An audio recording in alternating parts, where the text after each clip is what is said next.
Haleluya, puji Tuhan, salam sejahtera bagi kita sekalian. Salam dalam kasih Tuhan kita Yesus Kristus. Hari ini kita bertemu kembali.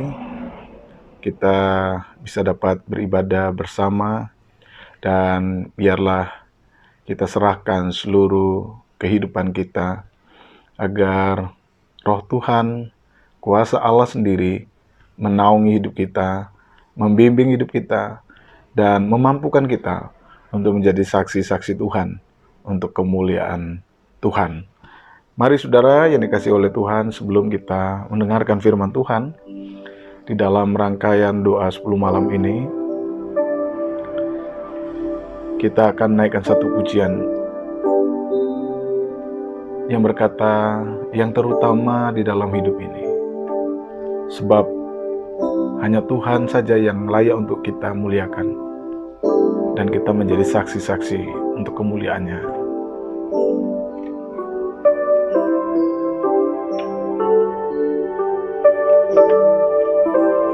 Yang terutama di dalam hidup ini, meninggikan nama Yesus.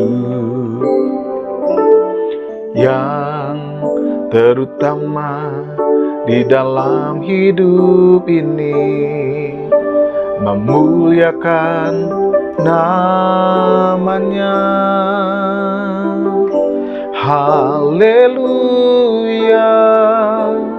haleluya, saya mau cinta Yesus. Haleluya,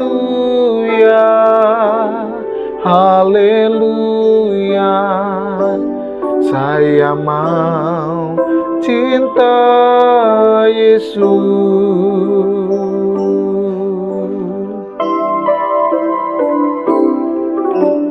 Yang terutama di dalam hidup ini, meninggikan nama Yesus. Yang terutama di dalam hidup ini, memuliakan namanya. Haleluya, haleluya, saya mau cinta Yesus. Haleluya, haleluya, saya mau cinta Yesus. Haleluya, haleluya, haleluya, saya mau cinta Yesus. Haleluya, haleluya, saya mau cinta Yesus. Saya mau cinta Yesus.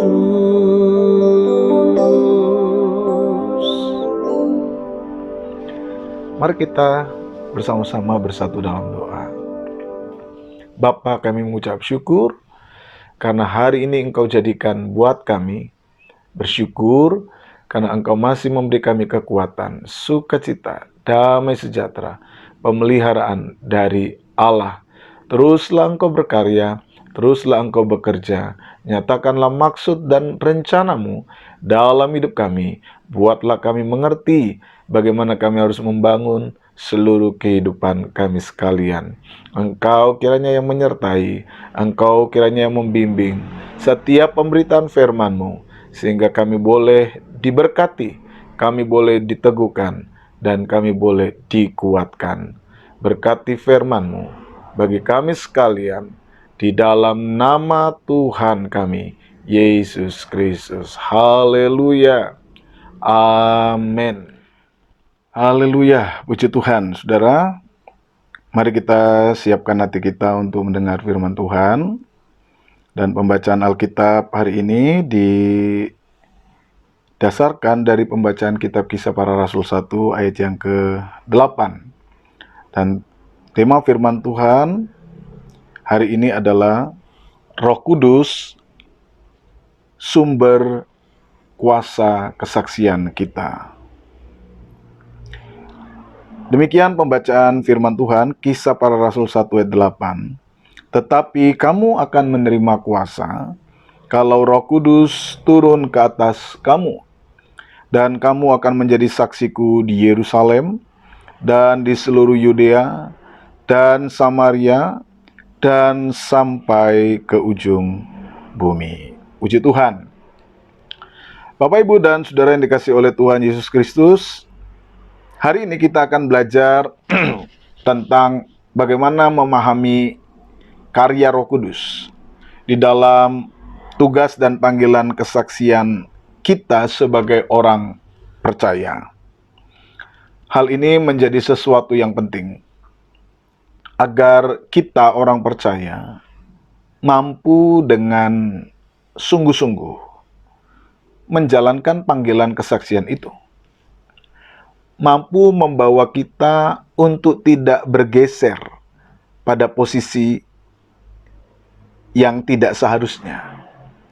Karena ketidakpahaman kita tentang maksud dan dari karya Roh Kudus akan bisa membuat diri kita itu tidak lagi dapat fokus kepada diri kita, bahkan membuat pelayanan kita itu menjadi bias, menjadi tidak lagi terarah kepada tujuan yang seharusnya dimiliki dari orang-orang percaya yang membangun tugas pelayanan kesaksiannya. Dan oleh sebab itu, dari pembacaan ini, saudara, saya akan mengajak saudara untuk memperhatikan hal-hal yang berkaitan dengan peran Roh Kudus di dalam kehidupan kesaksian kita sebagai orang percaya.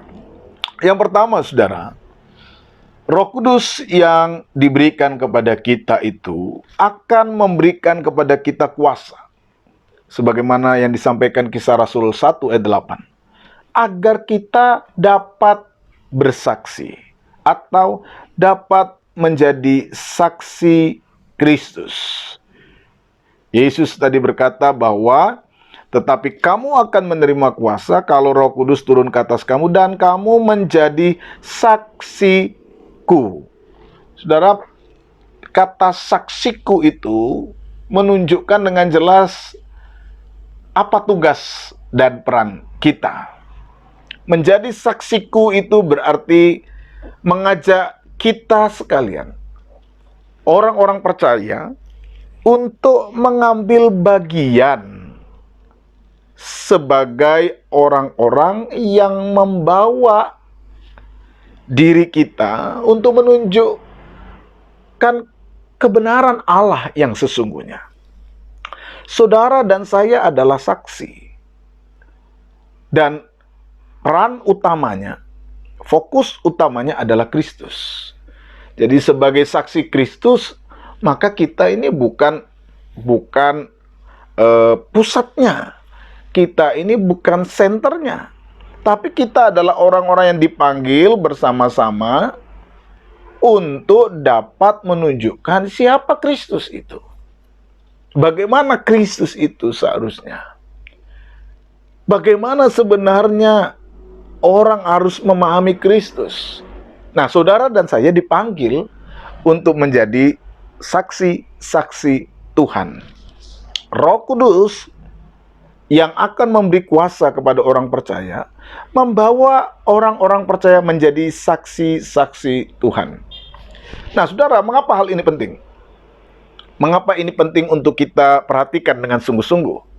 Mengapa hal ini penting untuk kita perhatikan dan kita ingat?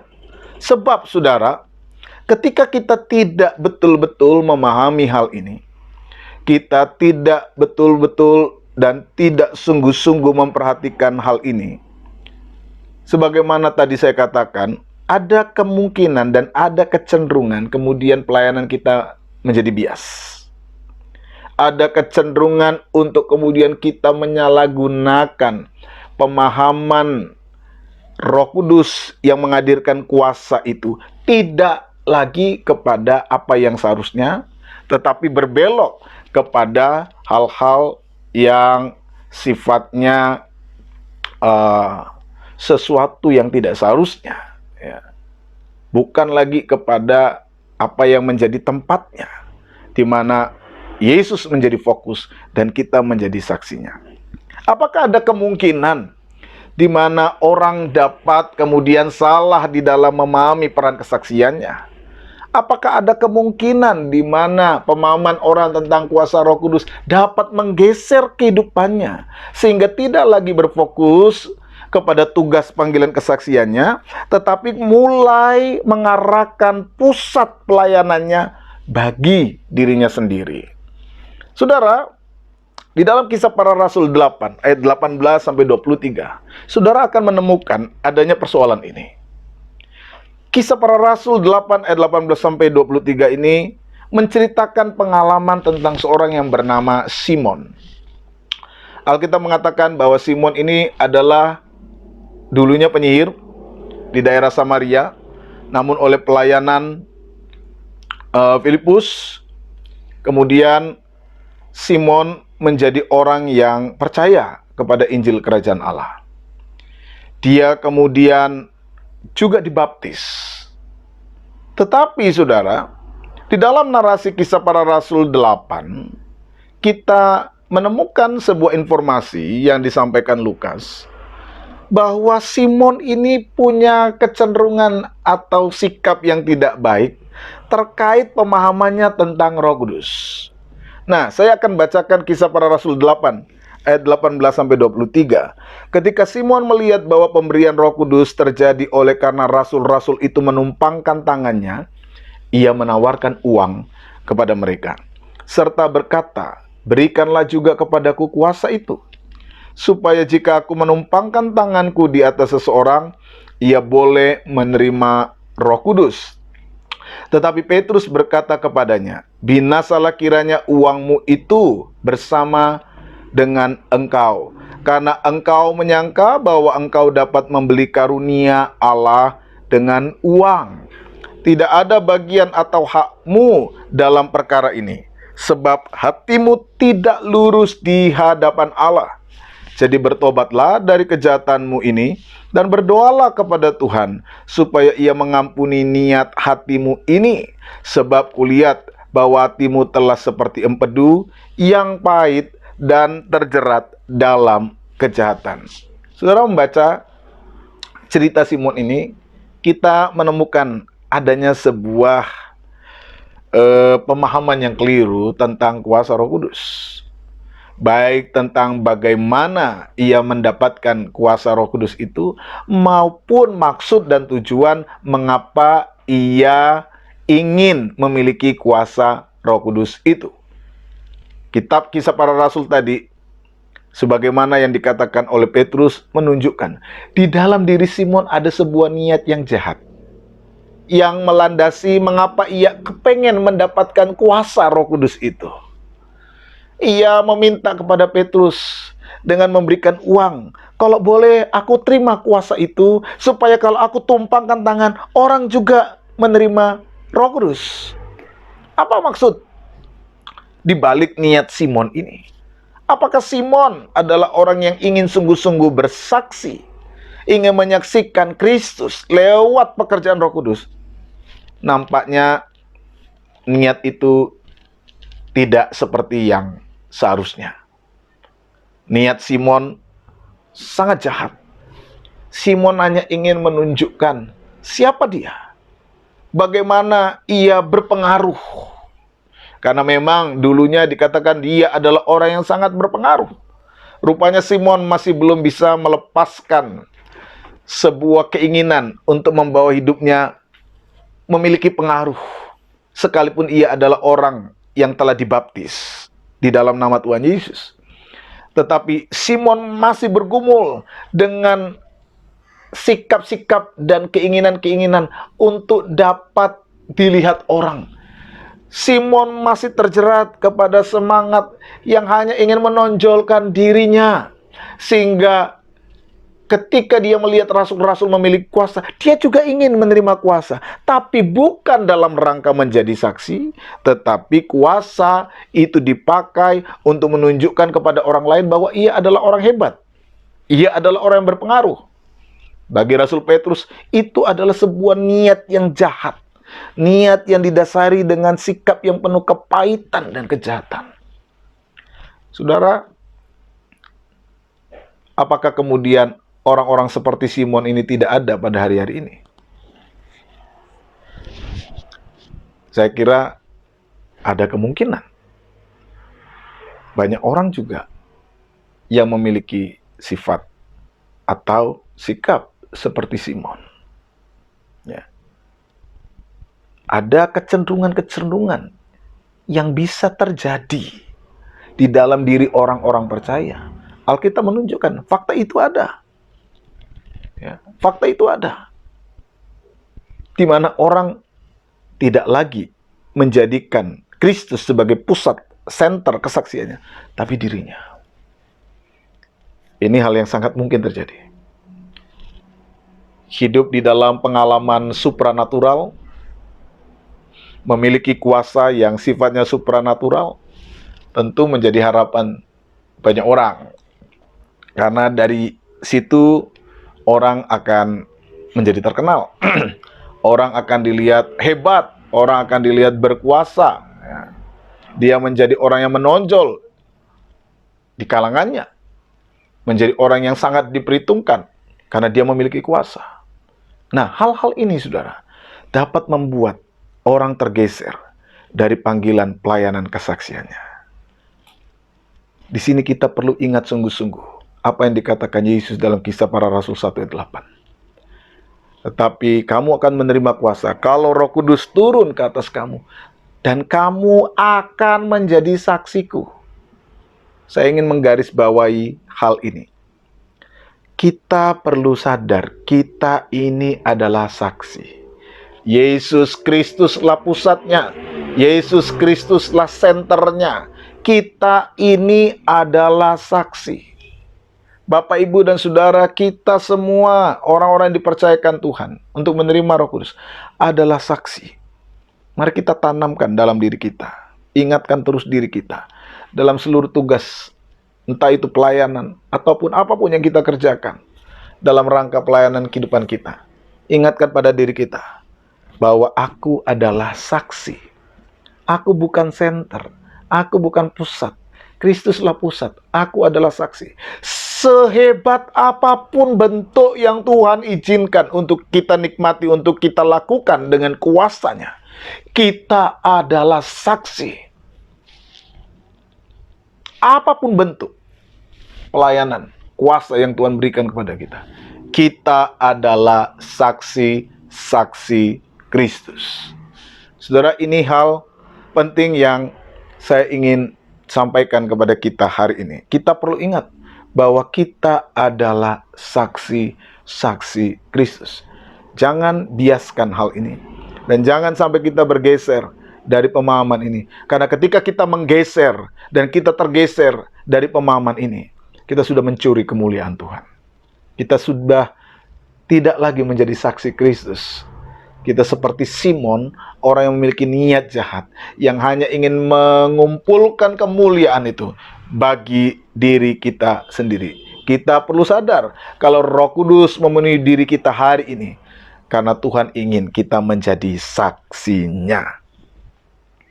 Tapi kalau kita sudah tergeser dari panggilan itu, maka kehancuranlah yang akan menjadi bagian kita. Kita menjadi orang yang sombong. Kita menjadi orang yang pada akhirnya memanfaatkan kuasa hanya untuk membuat diri kita mendominasi orang lain, mengeksploitasi orang lain. Karena segala sesuatu yang kita dapatkan, kita inginkan itu menjadi milik kita. Ingatlah, kita adalah saksi-saksi Tuhan. Apapun yang Roh Kudus kerjakan dalam diri kita, ingat, kita adalah saksi-saksi Tuhan. Yang kedua, saudara, bagaimana sebenarnya Roh Kudus berkarya dalam tugas kesaksian kita? Yang kedua, saudara, kita lihat bahwa kuasa yang diberikan oleh Roh Kudus dalam rangka tugas pelayanan kesaksian kita itu dapat kita lihat dalam dua aspek. Yang pertama adalah aspek karakter, dan yang kedua adalah aspek karisma. Jadi di dalam membangun pelayanan kesaksian, kuasa yang diberikan oleh Roh Kudus itu dapat menolong kita. Yang pertama adalah membentuk kita memiliki karakter yang benar di hadapan Tuhan. Nah, ini yang penting, saudara. Ini hal yang paling penting, yang sebenarnya harus kita miliki dalam diri kita. Ya. Karena Roh Kudus yang ada dalam diri kita, Roh Kudus yang turun dalam diri kita, pertama-tama pasti akan mempersiapkan diri kita menjadi saksi Kristus. Dan tidak pernah ada saksi Kristus yang hidup di dalam karakter yang tidak berkenan di hadapan Tuhan. Tidak ada seorang saksi Kristus yang hidupnya bertentangan dengan Kristus. Jadi, kuasa Roh Kudus pertama-tama akan membentuk karakter kehidupan orang percaya. Dan ini adalah sesuatu yang paling esensial, harus dimiliki di dalam kehidupan para saksi-saksi Kristus itu. Memiliki karakter yang membawa hidupnya seperti Kristus, atau kehidupannya dipenuhi oleh nilai-nilai yang dihidupi oleh Kristus. Kesanalah sebenarnya Roh Kudus ingin membentuk diri kita. Kesanalah sebenarnya Roh Kudus ingin mengarahkan diri kita, ingin membawa diri kita, ingin membawa kehidupan gereja Tuhan, agar pada akhirnya karakter-karakter yang dibentuk ini menunjukkan kepada dunia bahwa inilah Kristus, inilah kehidupan Kristus, inilah saksi Kristus.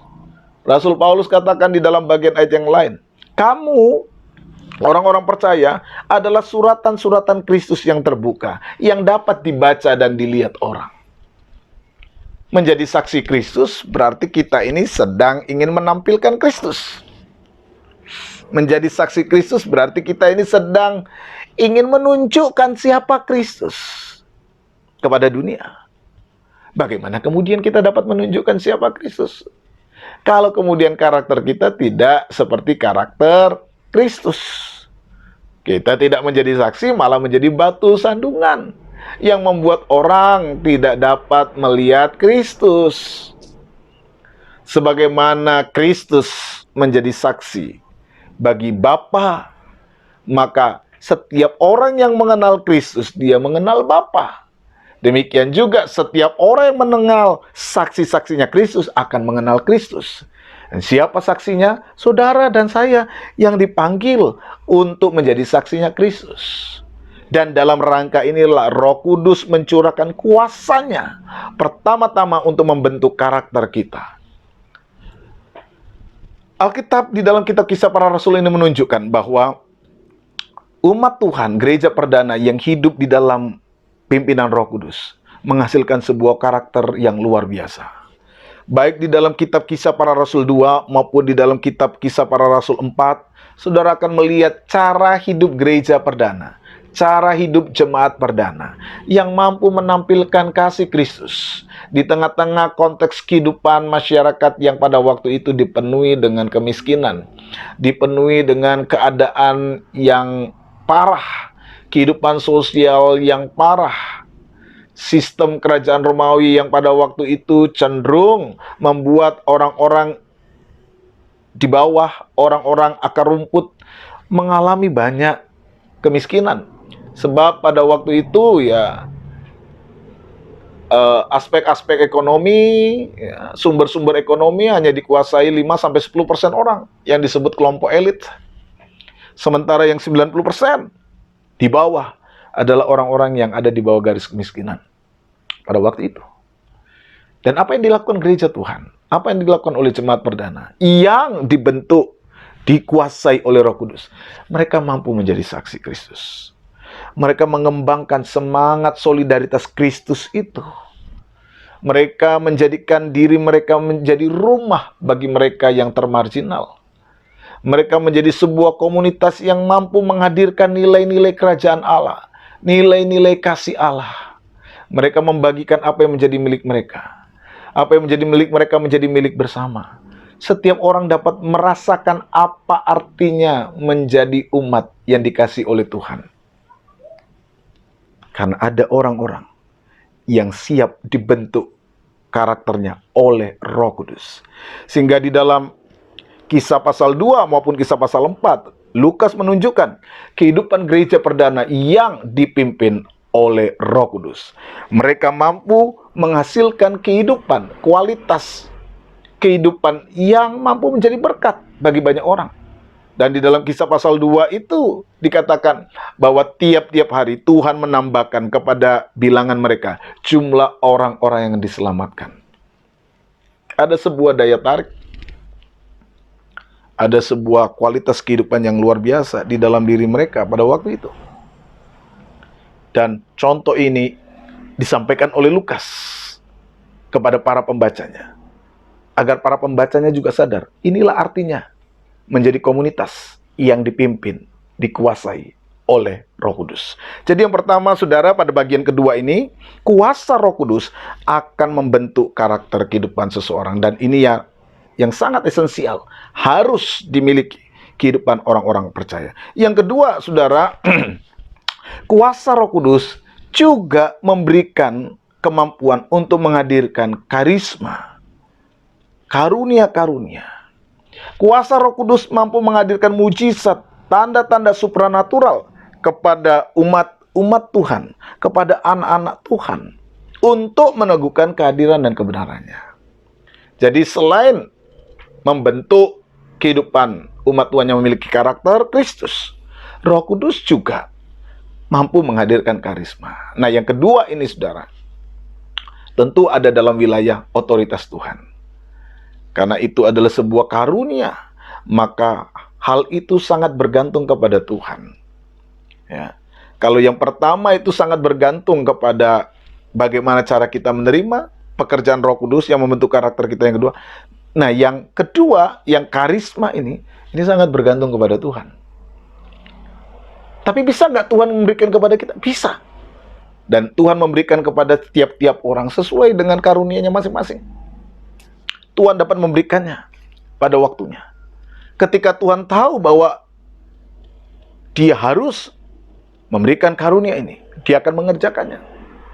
Ketika umat Tuhan itu ada di dalam sebuah kebutuhan yang sangat penting untuk menghadirkan kuasa Allah sebagai tanda kesaksian bahwa Kristus, bahwa Allah itu nyata, Tuhan akan nyatakan di dalam kehidupannya. Ya. Tuhan akan nyatakan. Kalau memang itu sesuatu yang sangat dibutuhkan agar kesaksian Kristus itu dinyatakan, Tuhan akan berikan itu. Namun itu tidak bisa dipaksakan, saudara. Karena itu ada di dalam wilayah kehendak Allah. Namun Allah dapat mengerjakannya dalam diri setiap orang percaya. Pada saat kapanpun, dimanapun. Kalau Tuhan berkenan dan berkehendak untuk memberikan kuasa-Nya dalam bentuk perkara-perkara mujizat dan tanda-tanda yang supranatural, Tuhan dapat lakukan itu. Tuhan dapat memperlengkapi itu. Dan semua itu diberikan Tuhan untuk memperlengkapi orang-orang percaya. Ya. Namun ini bukan sesuatu yang kemudian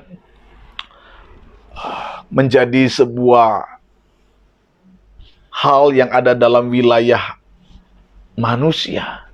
Ini ada dalam wilayah Allah. Ini domainnya Allah. Ini kehendaknya Allah. Kita hanya bisa memohon kepada Tuhan. Ketika Dia berkehendak untuk menyatakannya, Dia akan memberikannya kepada kita. Tetapi kita ingat, apapun yang diizinkan oleh Tuhan, itu dalam rangka melaksanakan tugas kesaksiannya. Di dalam sebuah bagian lain, di dalam Injilnya, Lukas mengatakan bahwa Roh Kudus itu juga mampu untuk menolong dalam sebuah situasi-situasi sulit. Dalam Lukas 12 ayat 12 dikatakan, sebab pada saat itu juga Roh Kudus akan mengajar kamu apa yang harus kamu katakan. Tuhan bisa mengaruniakan apa yang kemudian kita perlu lakukan. Tuhan dapat melakukan tanda-tanda heran yang memampukan kita melalui Roh Kudus-Nya. sejauh memang itu dipergunakan, itu dimanfaatkan dalam rangka tugas pelayanan kesaksian. Jadi, Tuhan bisa nggak menghadirkan mujizat lewat kuasa Roh Kudus? Bisa. Bisa. Tuhan bisa nggak melakukan tanda-tanda heran? Bisa. Dan Tuhan bisa pakai siapapun. Tuhan bisa kerjakan siapapun. Karena Tuhan ingin memberikan itu sebagai bentuk, sebagai wujud kesaksian kepada dunia. Nah, hal yang paling penting bagi kita adalah kita perlu sadar bahwa ini ada dalam domainnya Tuhan. Engkau boleh berdoa, engkau boleh memohon kepada Tuhan. Dan kalau Ia berkenan mengerjakannya, Dia akan kerjakan. Namun ingat sekali lagi, bahwa setiap mujizat, setiap tanda-tanda heran, itu ada di dalam kehendak Allah, itu ada dalam wewenang Allah yang Ia mau berikan kepada kita sebagai cara bagaimana Ia menghadirkan kesaksiannya, menghadirkan pelayanan kesaksian untuk kemuliaan namanya. Jadi kita perlu memahami hal itu, kita perlu sadar akan hal ini, sehingga kita tidak perlu memaksa Tuhan untuk mengerjakan sesuatu menurut kehendak kita. Kalau memang Tuhan memberikan kita bukan karunia, seperti yang mungkin banyak dimiliki orang, kita tidak perlu memaksa Tuhan. Karena Alkitab katakan, untuk seorang Tuhan memberikan karunia yang ini, untuk yang lain Tuhan memberikan karunia ini. Tuhan tidak harus memberikan karunia yang sama. Karena setiap karunia-karunia, ataupun tanda-tanda heran, ataupun mujizat, itu adalah sesuatu yang Tuhan berikan untuk melengkapi, untuk menolong gereja. Untuk menolong umat Tuhan, menjalankan tugas kesaksian. Apakah itu bersifat permanen atau tidak permanen, itu kita serahkan semua kepada Tuhan. Kalau Dia berkenan memberikannya kepada kita, biarlah kita melakukannya untuk tugas pelayanan kesaksian dengan sungguh-sungguh. Tapi kalau Tuhan memberikan kepada kita hal-hal yang mungkin tidak bersifat supranatural, kerjakanlah tugas pelayanan kesaksian kita secara natural. Itu tidak akan mengurangi tugas kesaksian kita. Tidak akan pernah mengurangi pemahaman, cara pandang Allah terhadap diri kita. Jadi kita tidak perlu memaksakan diri kita. Apalagi kemudian kita merekayasa hal-hal yang kelihatannya ajaib tetapi sebenarnya tidak.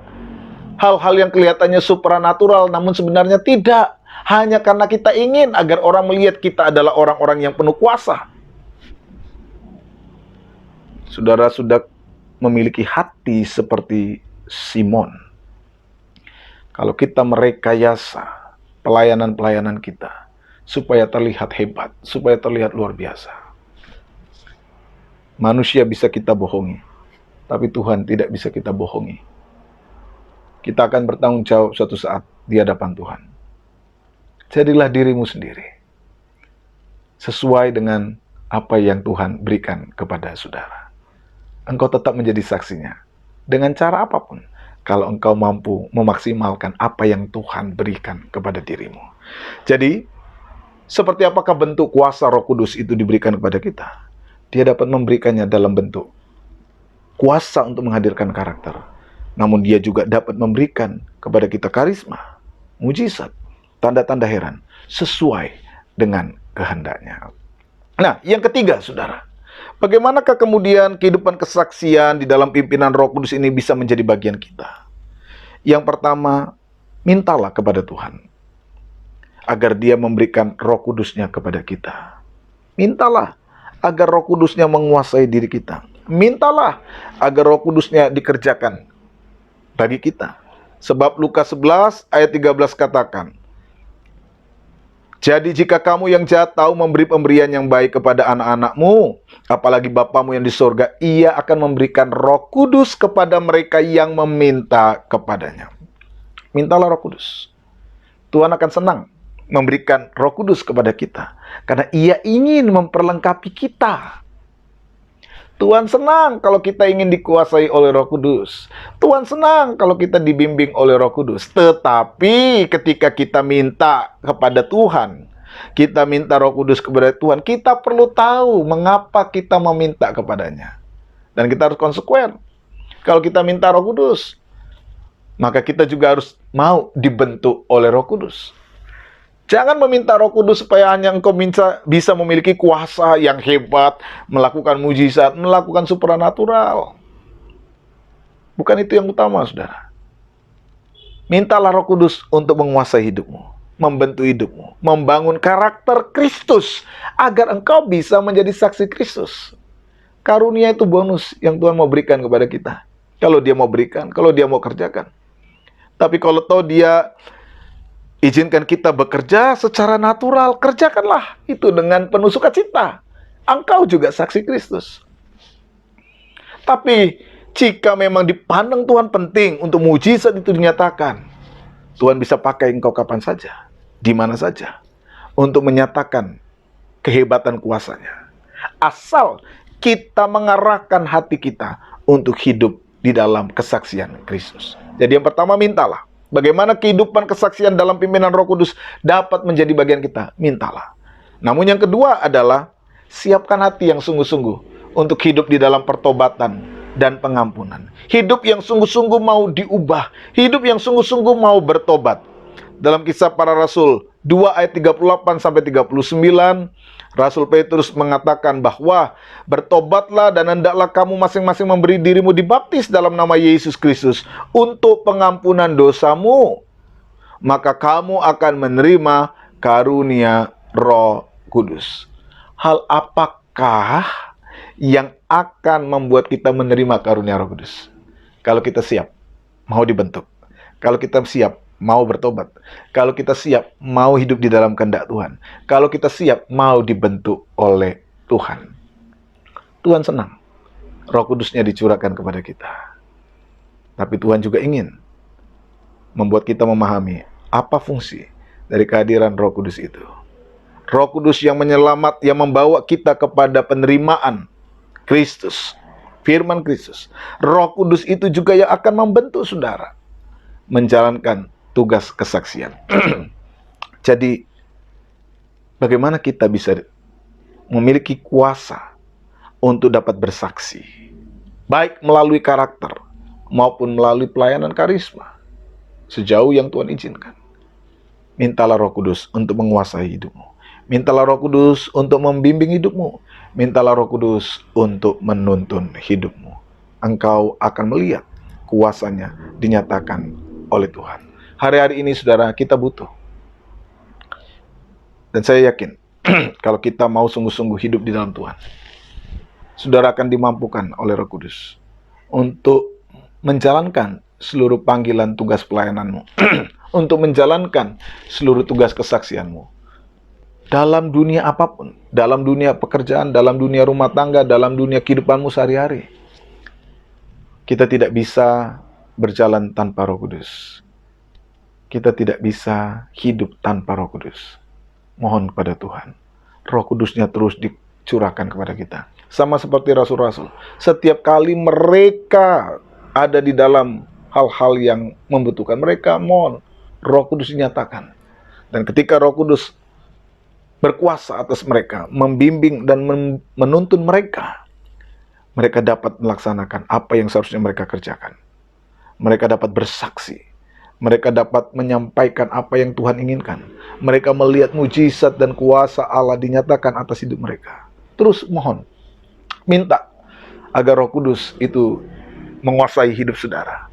Serahkan hidupmu secara total pada pimpinan Roh Kudus. Dan biarkan ia bekerja dalam hidup saudara. Saya percaya kita akan dimampukan menjadi saksi-saksi Tuhan. Tuhan kiranya memberkati kita sekalian. Amin. Puji Tuhan.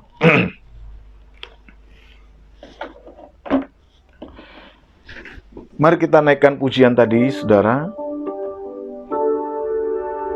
Kita mohon kepada Tuhan untuk mampukan kita melaksanakan tugas kesaksian itu menjadi umatnya dengan memuliakan Dia yang terutama di dalam hidup ini.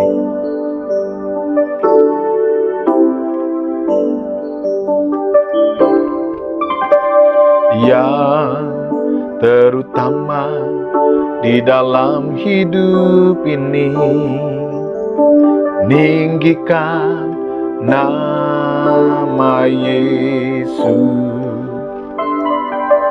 Yang terutama di dalam hidup ini, memuliakan namanya.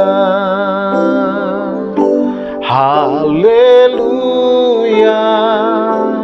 haleluya, saya mau cinta Yesus. Haleluya,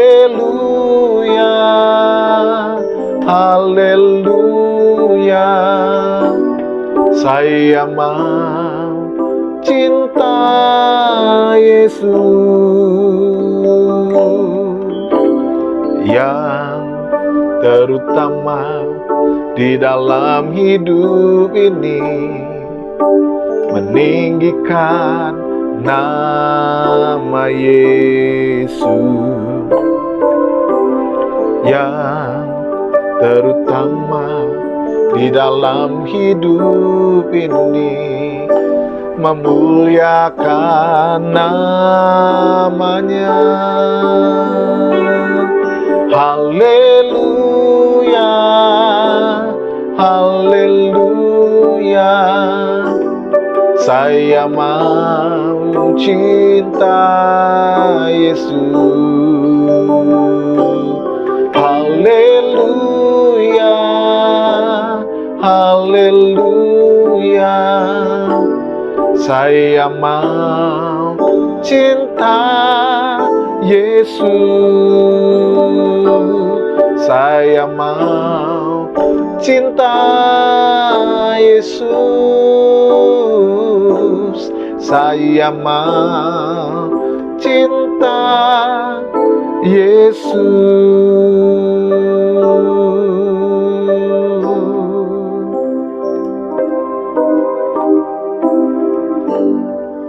Mari kita berdoa. Bapa, kami mengucap syukur kepadamu, karena Engkau Allah yang baik, Engkau Allah yang ajaib, Engkau yang mengaruniakan segala yang baik dalam hidup kami, sehingga kami dapat belajar dari firman-Mu, bagaimana kami membangun kehidupan kesaksian kami. Karena kami sadar tanpa Engkau, tanpa kuasa Roh Kudus-Mu, kami tidak akan dapat berbuat apa-apa. Tetapi kalau kami mampu mengerjakan semuanya, ini karena Roh-Mu yang hidup, yang kudus, yang bertugas dan bekerja di dalam kehidupan kami. Terima kasih Bapa, terima kasih Tuhan. Biarkanlah Roh Kudus itu terus berkarya dalam hidup kami. Mampukan kami, mampukan hidup anak-anak-Mu, mampukan hidup umat Tuhan, jemaat Tuhan, dimanapun mereka berada, untuk tetap melaksanakan panggilan dan tugas kesaksian mereka. Biarlah nama Tuhan saja yang dipuji, nama Tuhan saja yang dimuliakan. Kami berdoa buat bangsa dan negara kami Indonesia. Limpahilah rahmat-Mu, anugerah-Mu. Ampunilah bangsa kami. Selamatkanlah bangsa kami. Sehingga kami boleh bebas dari tekanan-tekanan kehidupan, dari persoalan-persoalan yang hari-hari ini mengganggu dan menghancurkan kehidupan kami. Kami perlu Engkau ya Tuhan. Kami perlu Engkau ya Bapa untuk menyelamatkan kami. Terima kasih Bapa, terima kasih. Sebentar kami akan menutup ibadah kami. Pemberitaan firman-Mu. Mari Engkau pimpin dan sertai kami. Dan berkatilah setiap kehidupan kami anak-anak-Mu, untuk senantiasa dapat melihat kuasa Tuhan yang terus dinyatakan atas kami sekalian. Kami mohon tangan berkat-Mu diturunkan atas kami sekalian. Saudaraku yang terkasih, terimalah berkat Tuhan. Kiranya anugerah damai sejahtera dari Tuhan Yesus Kristus, kasih Allah Bapa dalam persekutuan Roh Kudus, kiranya menyertai-Mu, memberkati-Mu hari ini sampai selama-lamanya, dalam berkat nama Tuhan Yesus Kristus. Haleluya. Amin. Puji Tuhan. Tuhan kiranya memberkati kita sekalian. Tetaplah menjadi saksi-saksi Kristus. Haleluya. Puji Tuhan.